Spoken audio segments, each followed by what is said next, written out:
4 cup special milk Pak, ಸಕ್ಕರೆ 1 cup, milk 1 cup, ಕಡಲೆ ಹಿಟ್ಟು 1 ಕಪ್,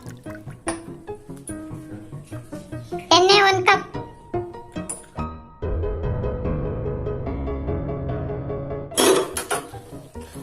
ಇಲ್ಲಿಗೆ ಬಾಣಲಿನ ಇಟ್ಟು ಬಾಣಲಿಗೆ 1 ಕಪ್ ಆಯಿಲ್ ಹಾಕ್ಬೇಕು.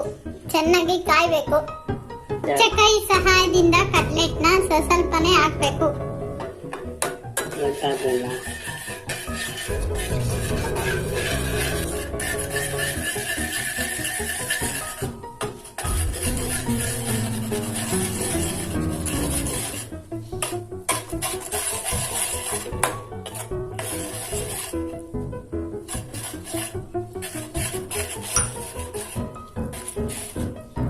ಈ ತರ ಮಿಕ್ಸ್ ಮಾಡ್ಕೋಬೇಕು ಚೆನ್ನಾಗಿ. ನೋಡಿ,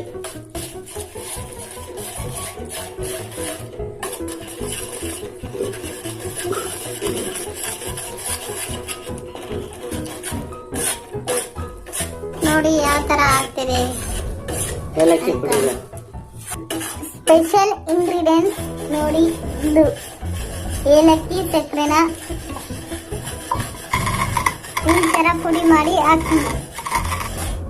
ಏಲಕ್ಕಿ ಪುಡಿ ಆಯ್ತು ನೋಡಿ.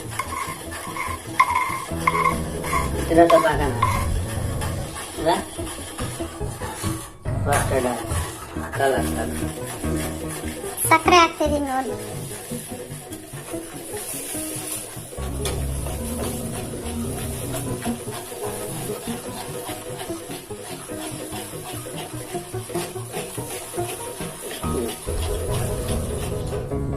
ನೋಡಿ ಈ ಕಲರ್ ಬಂದಿದೆ ಸಕ್ಕರೆ ಹಾಕಿದ್ಮೇಲೆ.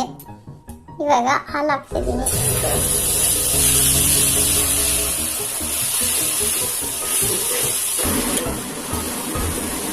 ನೋಡಿ ಹಾಲು ಹಾಕಿದ್ಮೇಲೆ ಯಾವ ತರ ಆಯ್ತು ಅಂತ ಮಿಲ್ಕ್ ಪಾಕು.